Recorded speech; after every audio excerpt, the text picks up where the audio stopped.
हो गया।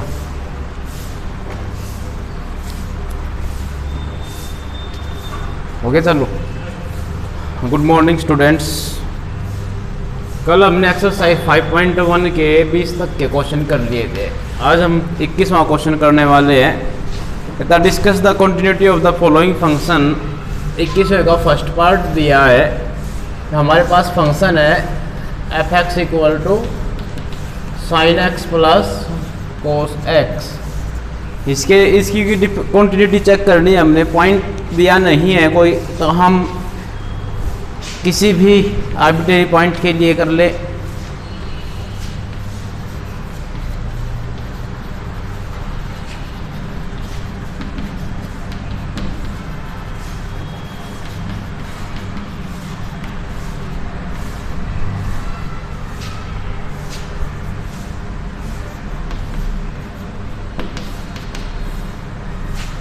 Left hand limit आ जाएगी हमारे पास। Limit x tends to c plus h कह लो, जैसे हमने कल सीखा था, सॉरी c माइनस एच, तो उसके लिए कर लो।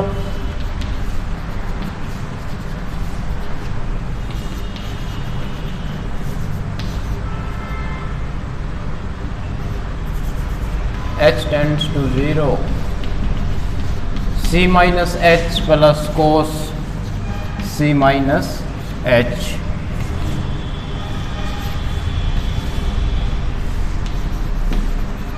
और लिमिट h टेंड्स टू 0, इसको ओपन कर लिया जाए तो ये हो जाएगा sine c cos h minus cos c sine h plus cos c cos h plus sine c sine h। h tends to 0 है तो ये हो जाएगा sine c into cos 0 cos c into sine 0 cos c into cos 0 plus sine c into sine 0। तो यहाँ से value मन करके आएगी साइन c कोस 0 की वैल्यू 1, साइन 0 की वैल्यू 0, यानी ये टोटल 0। कोस c बनेगा यहाँ से और उधर हो जाएगा प्लस 0। तो ये आ गया हमारे पास sine c plus cos c। तो ये लेफ्ट हैंड लिमिट हमारे पास। अब हम राइट हैंड लिमिट के लिए करें तो प्लस, यहाँ प्लस, ये भी प्लस, ये प्लस, ये माइनस, प्लस माइनस।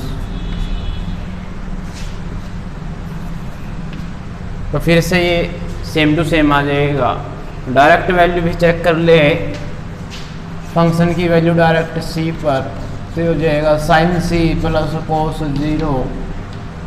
तो left hand limit equal to right hand limit. तो इसका मतलब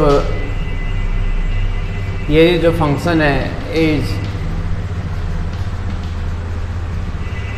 कंटिन्यूअस एवरीवेयर।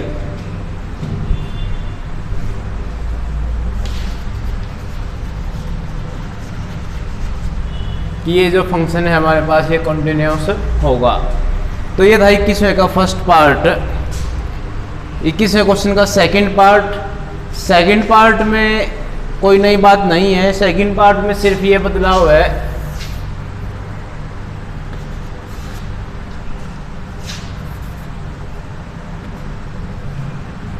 यहाँ नेगेटिव है। पहले हम लेफ्ट हैंड साइड लिमिट ले ले, ये नेगेटिव,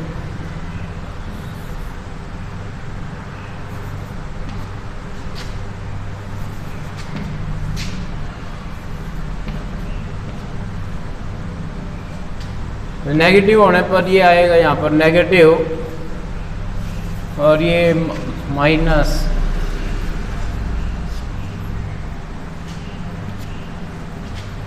तो ये माइनस हो जाएगा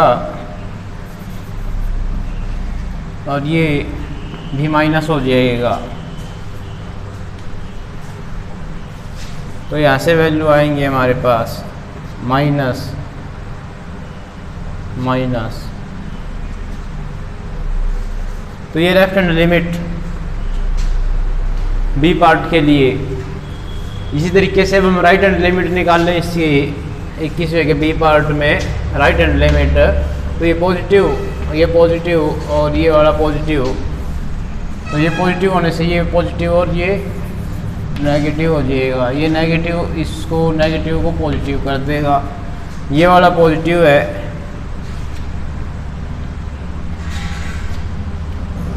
तो राइट हैंड लिमिट भी सेम है।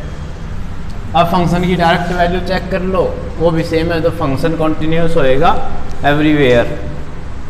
क्योंकि देखो यहाँ पर x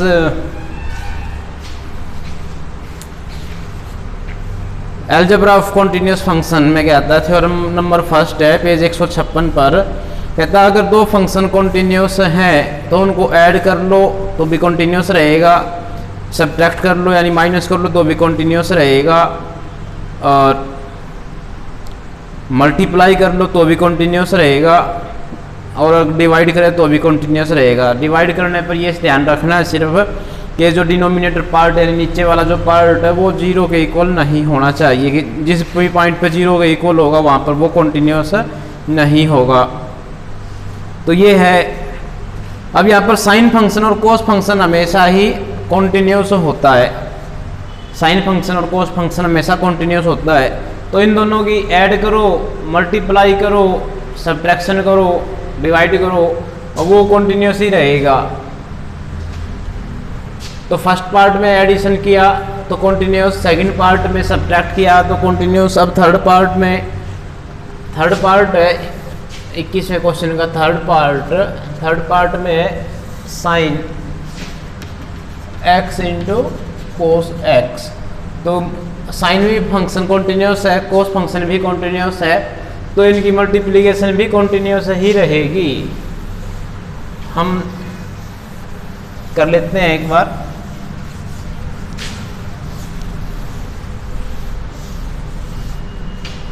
तो सी पार्ट में इसके कहता है लेफ्ट हैंड लिमिट अगर हम निकालें तो limit x tends to c negative कह लो या c माइनस h कह लो। तो इसको करने के लिए हम 2 से इसको डिवाइड मल्टीप्लाई कर ले, 2 से डिवाइड कर ले, इससे फर्क क्या पड़ेगा।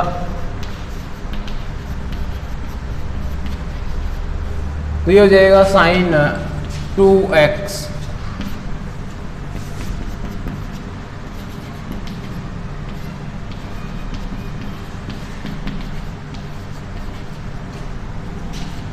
Sign 2x plus minus h।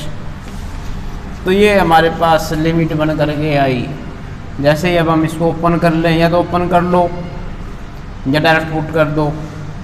Open करोगे तो ये हो जाएगा sine 2x cos 2h minus cos 2h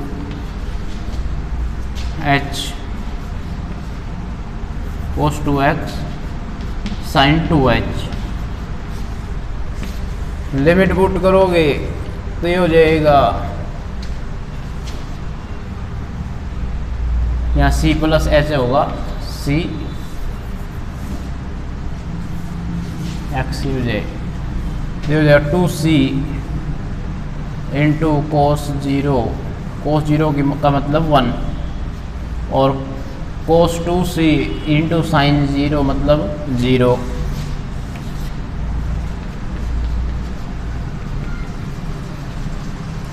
तो ये आया लेफ्ट हैंड लिमिट। इसी तरीके से अब राइट हैंड लिमिट के लिए करें हम, तो राइट हैंड लिमिट में ये पॉजिटिव हो जाएगी सिर्फ,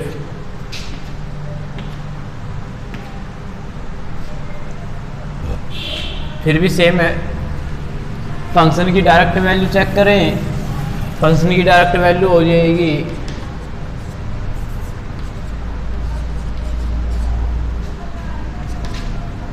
2 से डिवाइड 2 से मल्टीप्लाई कर लो,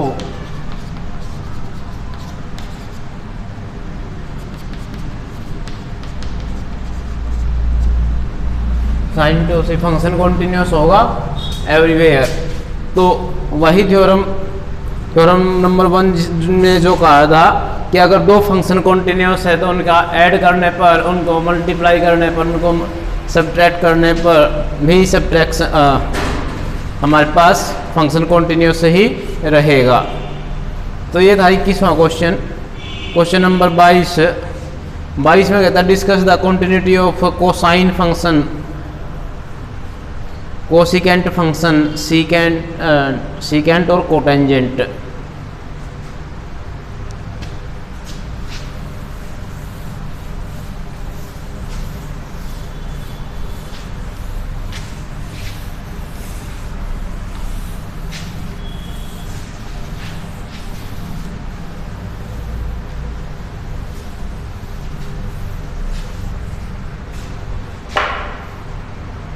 साइन फंक्शन के लिए आप लोगों ने अभी किया है, कोस फंक्शन के लिए भी किया। फर्स्ट पार्ट में sine function plus cos function था, तो अलग अलग पार्ट करके उसको करना चाहे तो वहाँ से साइन और कोस के लिए हो जाएगा। तो कोसाइन के लिए कर देते हैं फिर से।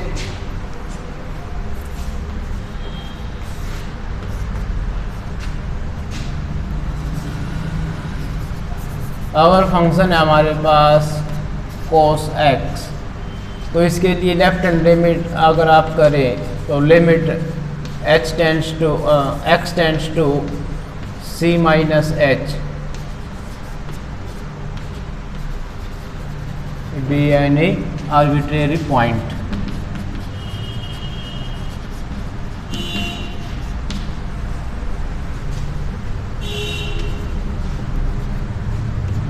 तो limit h tends to 0 cos c minus h, तो ये आ जाएगा limit h tends to 0 cos c cos h plus sine c sine h। Limit h tends to 0, जैसे ही हम लिमिट पुट करेंगे इसमें cos c into cos 0 plus sine c into sine 0, तो साइन 0 की वैल्यू 0, तो ये आ जाएगा कोस c इंटू 1, यानी कि कोस c ही रहेगा। अब इसी तरीके से हम इसमें लेफ्ट हैंड लिमिट हमने निकाल ली, तो राइट हैंड लिमिट भी निकाल लें हम। तो लेफ्ट हैंड लिमिट निकालने पर अब राइट हैंड लिमिट देखें, राइट हैंड लिमिट निकाल लें। Limit x tends to c plus h of cos x, तो limit h tends to 0 cos c plus h, तो इसके लिए आ जाएगा हमारे पास limit h tends to 0 cos c cos h minus sine c sine h। जैसे ही लिमिट पुट करेंगे cos c cos 0 minus sine c sine 0, तो ये बन करके आएगा कोस c ही। अब डायरेक्ट वैल्यू निकाल ले फंक्शन की पॉइंट c पर, तो पॉइंट c पर डायरेक्ट निकालोगे तो कोस c ही आ जाएगा। तो इसका मतलब लेफ्ट हैंड लिमिट और राइट हैंड लिमिट और फंक्शन की डायरेक्ट वैल्यू सेम है। तो सेम है तो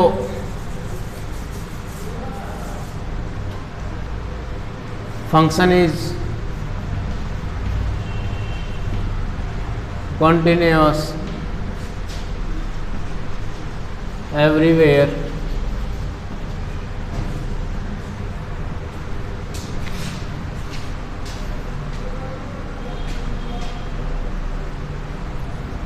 तो ये था कोसाइन फंक्शन के लिए। और अब अगर फंक्शन कोसाइन नहीं है, उसने कहा फंक्शन कोसिकेंट फंक्शन लेकर के चेक करें, फिर सीकेंट। हम सीकेंट के लिए चेक कर लें पहले। अगर फंक्शन है हमारे पास सीकेंट, तो सीकेंट के लिए देखिए, सीकेंट का मतलब है हमारे पास 1/cos x, क्योंकि अभी आपने देखा कि कोस फंक्शन कॉन्टिन्यूस है।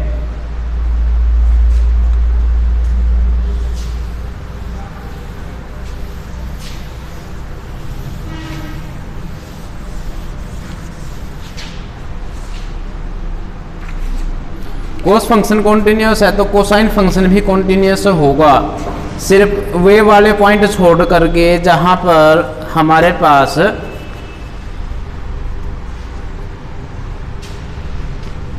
तो देखें the function f(x) equal to secant x equal to 1/cos x। This is defined for all real numbers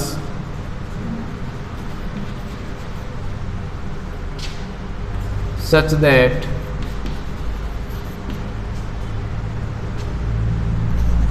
सभी रियल नंबर के लिए ये डिफाइंड है। कहाँ पर डिफाइंड नहीं है?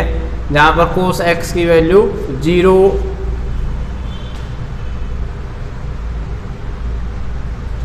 ना हो, यानी ये कहने का मतलब ये है, जहाँ पे देखो cos x की वैल्यू अगर 0 होगी तो ये डिफाइंड नहीं होगा। ये डिफाइंड है सब के लिए। कौन सी कंडीशन पे? cos x की वैल्यू अगर 0 नहीं है तो उनके लिए डिफाइंड है, उनके लिए डिफाइंड है। तो इसका मतलब क्या है कि x की वैल्यू हमारे पास होनी चाहिए, ये नहीं होनी चाहिए 2n+1 π/2, इस फॉर्म में ना हो, बाकी किसी फॉर्म में आ जाए तो हमारे पास ये डिफाइंड रहेगा।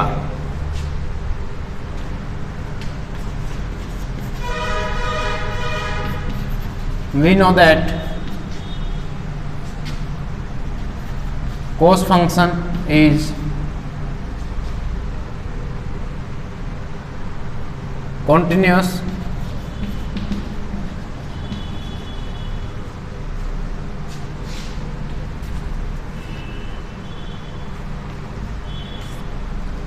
so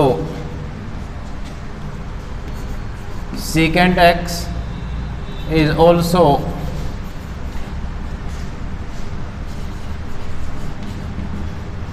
continuous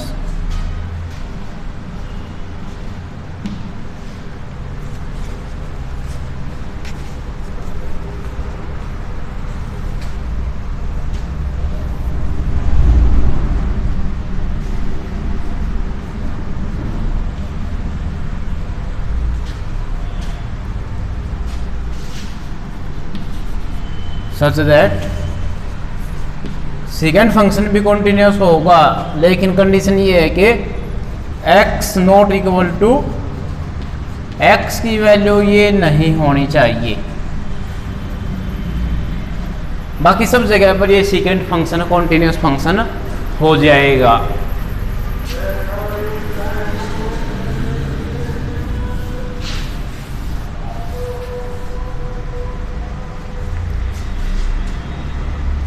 अब टेंजेंट फंक्शन की बात कर ले, या पहले कोसिकेंट फंक्शन की बात कर ले।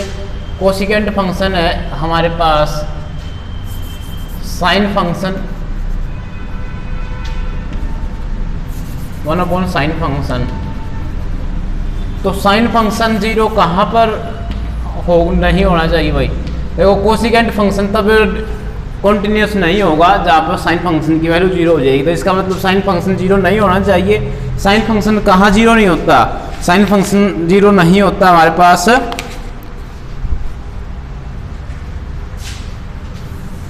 n π पे।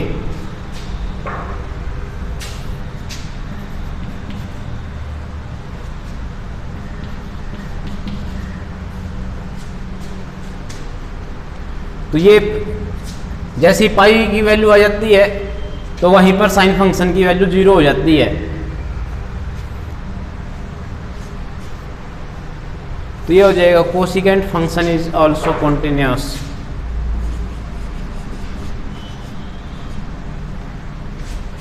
सच दैट एन पाई के इक्वल नहीं होना चाहिए ये, बाकी सब के लिए ये कॉन्टिन्यूस हो जाएगा।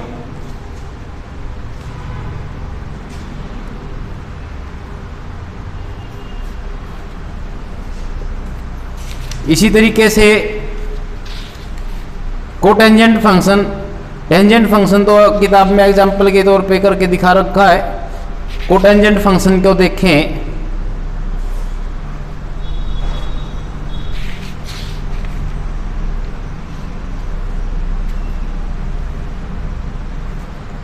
Cotangent function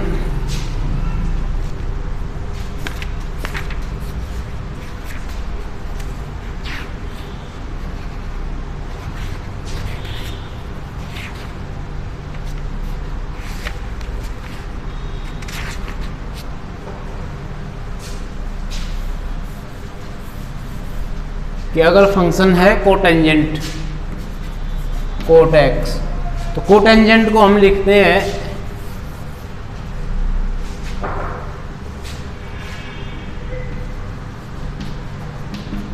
cos x upon sin x। This is defined for all real numbers such that, ये सभी रियल नंबर के लिए डिफाइंड है। यहाँ पिछले क्वेश्चन में हमने चेंज करना था, यहाँ पर लिखना था sin x। पिछले क्वेश्चन में नहीं, इसी में जो हमने कोसिकेंट के लिए किया था उसमें sin x लिखना था। यहाँ पर भी अब हम sin x लिखेंगे। We know that sin function and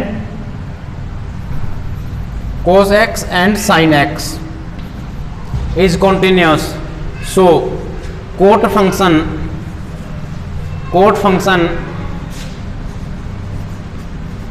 is also continuous such that x की वैल्यू n पाई नहीं होनी चाहिए, बाकी सब के लिए ये continuous फंक्शन हो जाएगा।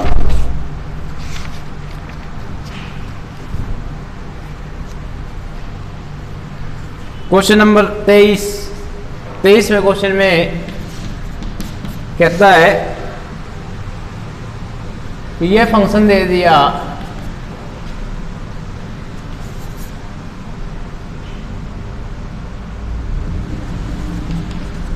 sin x बाय x और x प्लस 1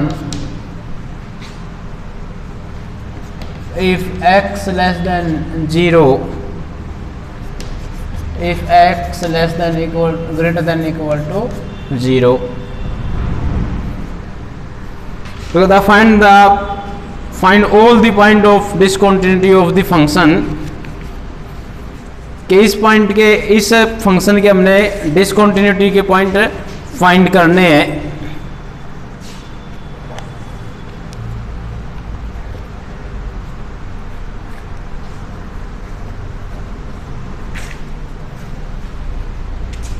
तो देखें लेफ्ट हैंड लिमिट के लिए limit x tends to 1 minus h, sorry 0 minus h,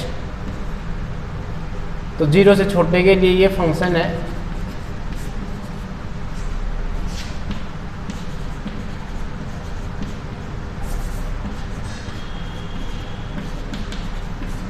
zero minus h,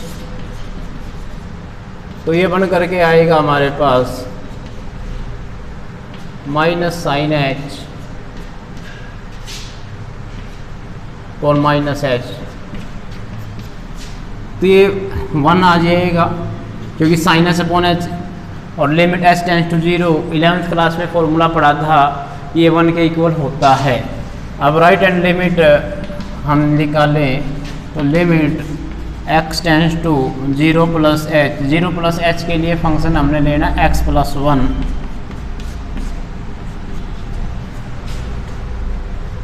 तो हो जाएगा लिमिट h टेंड्स टू 0, तो 0 प्लस h, h की लिमिट पुट कर दें तो 0 प्लस 1 दैट इज 1, फंक्शन की डायरेक्ट वैल्यू भी निकाल लें। फंक्शन की डायरेक्ट वैल्यू हमारे पास आ जाएगी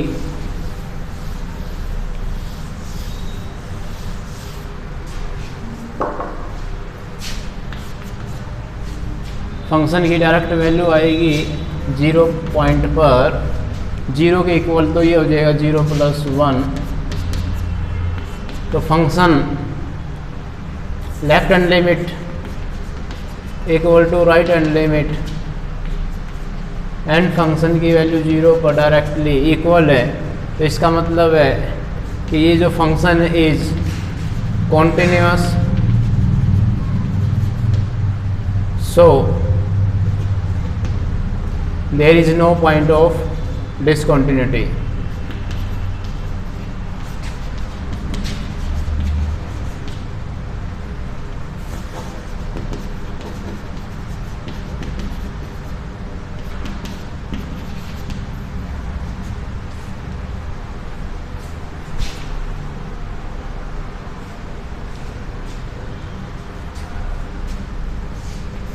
question number 24।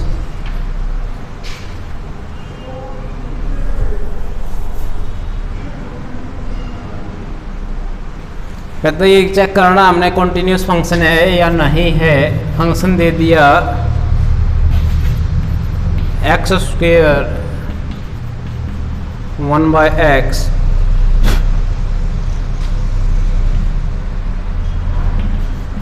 x not equal to 0 और 0 है अगर x इक्वल टू 0।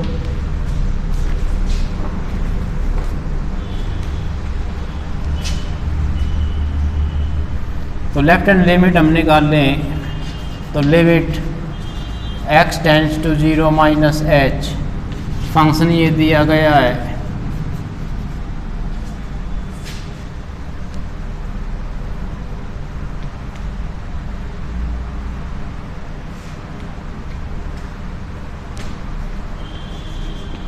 तो डायरेक्ट पुट करें हम इसमें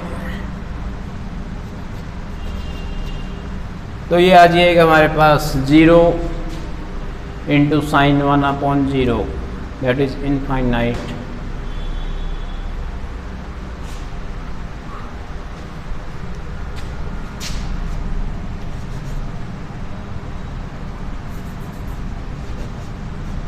h टेंड्स टू 0 तो ये हो जाएगा 0 minus h square sine 1/0 minus h।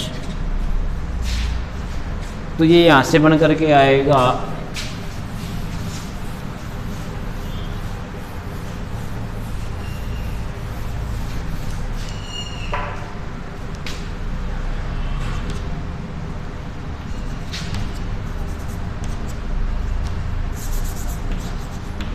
Limit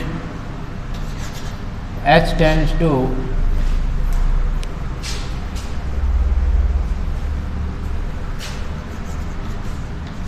0 h square sine 1/h, क्योंकि यहाँ माइनस साइन आएगा बाहर तो ये माइनस बाहर निकाल लिया जाए।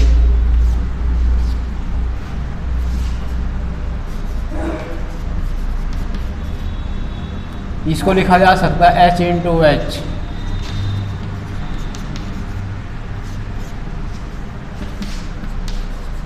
और इस तरीके से हम इसको करें तो जो है साइन h/1/h और ये भी 1/h की फॉर्म में लाया जा सकता है। तो ये इसकी लिमिट तो आ जाएगी हमारे पास 1 और इसकी हो जाएगी 0 डायरेक्ट। अगर हम करें तो अलग अलग कर सकते हैं। Limit h tends to 0 into 0 of h और limit h tends to 0 of sine 1/h, ये वही 11th क्लास का पढ़ा हुआ फॉर्मूला। तो 0 आ जाएगा, सॉरी ये 1, 0 इंटू 1 तो 0। अब राइट हैंड लिमिट निकाल लें हम इसी में। तो right hand limit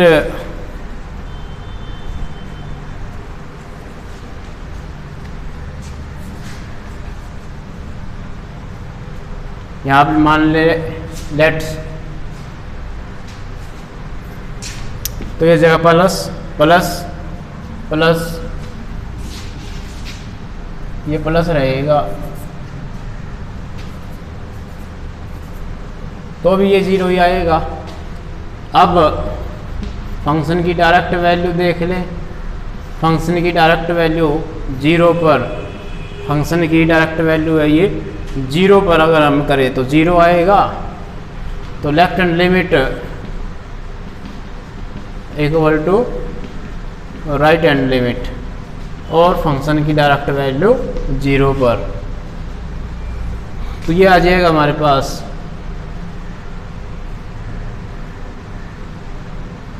function is continuous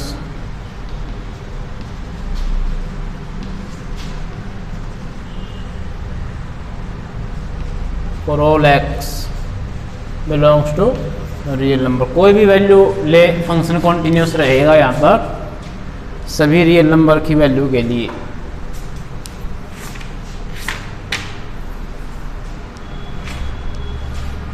पच्चीसवें question पे आ जाए।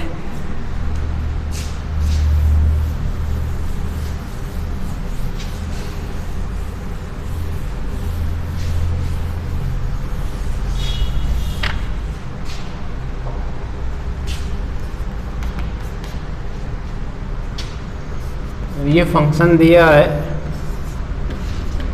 Sign X minus cos x.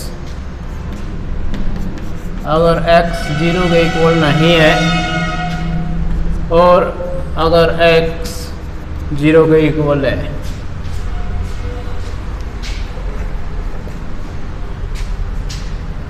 Left hand limit x tends to zero minus h zero के इक्वल नहीं है, तो ये आ जाएगा हमारे पास फंक्शन, ये सिलेक्ट करना है।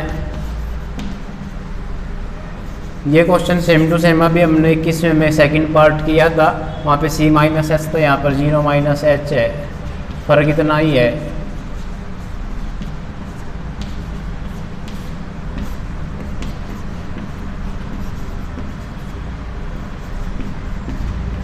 Minus sine h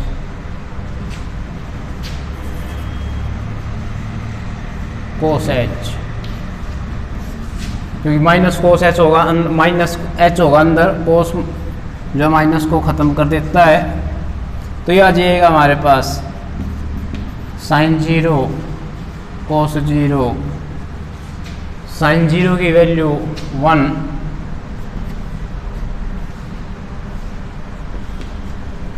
right hand limit निकाल ले। इसी में राइट हैंड लिमिट अब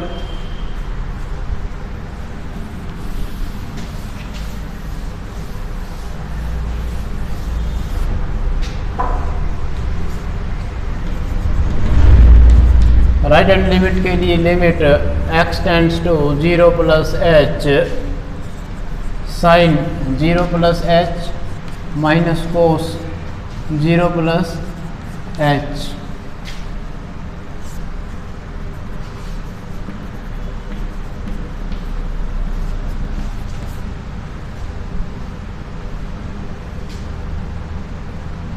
यहाँ पहले लिखे x, अब लिखना जीरो प्लस एच।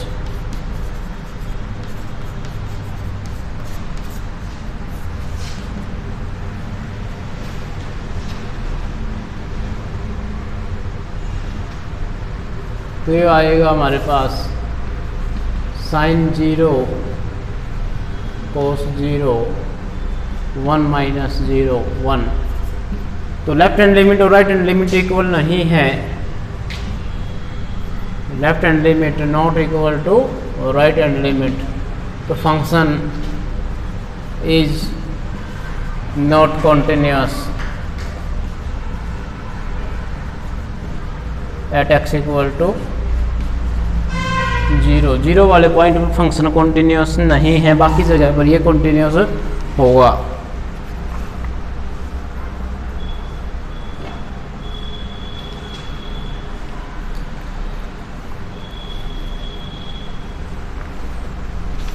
देखिए कोई मिस्टेक तो नहीं हुई हमसे।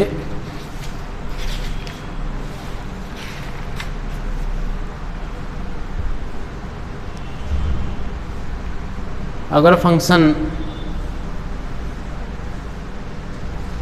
0 प्लस एच लिया तो 0 प्लस एच के लिए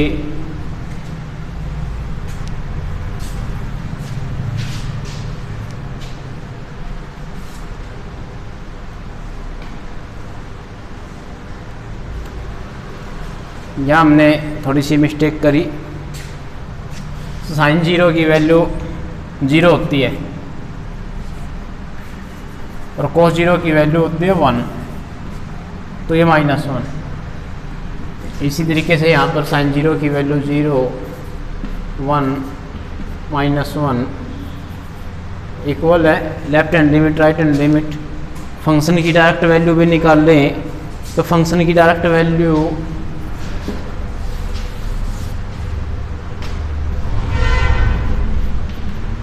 जीरो पर -1 दी गई है, तो left hand limit equal to right hand limit और equal to direct value of function at x equal to 0।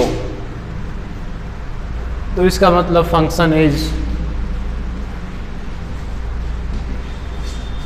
Continuous for all x belongs to the real number.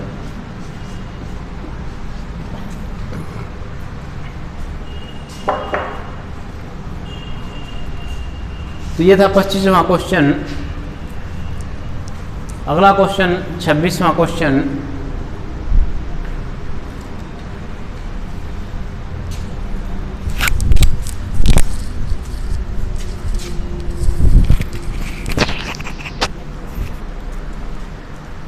छब्बीसवें प्रश्न में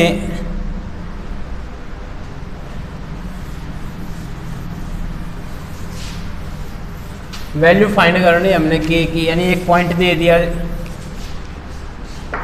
और उस पॉइंट पर वो फंक्शन कॉन्टिन्यूस है। ये कहता है कि जो फंक्शन कॉन्टिन्यूस है ये के की किस वैल्यू के लिए फंक्शन कॉन्टिन्यूस होगा। तो 26 से लेकर के 29 तक के क्वेश्चन में ऐसा ही करना हमने, फंक्शन कॉन्टिन्यूस बताया गया है।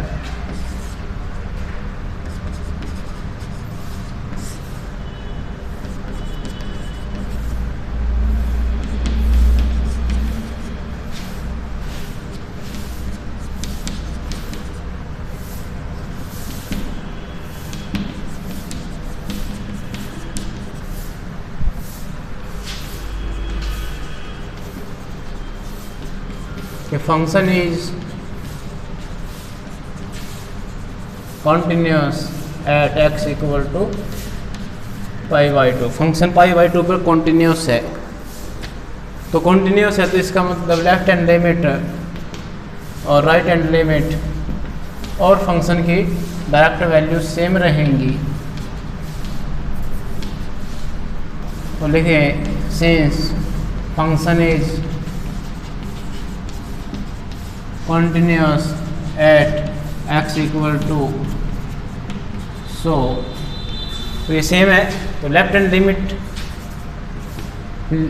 लिमिट में क्या, limit x tends to π/2 minus h of the function. इसमें limit x tends to π/2 plus h of the function, और यहाँ फंक्शन की डायरेक्ट वैल्यू निकालनी ही है हमने। तो जब π/2 से थोड़ा कम है तो π/2 से कम या ज़्यादा के लिए फंक्शन ये सिलेक्ट करना है।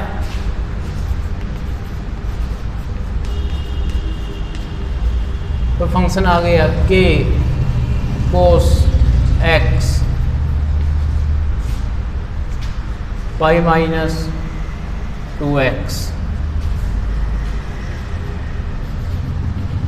ज़्यादा के लिए भी यही फंक्शन है k cos x π-2x, और डैट के लिए है 3। Limit h tends to 0, x की जगह वैल्यू पुट कर दी जाए π/2 माइनस h π/2 माइनस एच, ऐसे ही लिमिट h टेंस टू 0 के कोस पाई बाई 2 प्लस एच और pi minus pi by 2 plus H.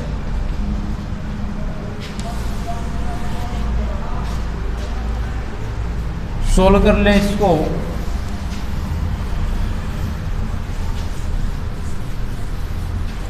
तो ये आएगा यहाँ से k तो कांस्टेंट है, बाहर लिखा जा सकता है। तो ये बनेगा कोस पाई बाई 2 माइनस एच, यानी कि फर्स्ट क्वाड्रेंट में 90 में से कुछ माइनस, तो कोस जो साइन में कन्वर्ट हो जाएगा साइन एच।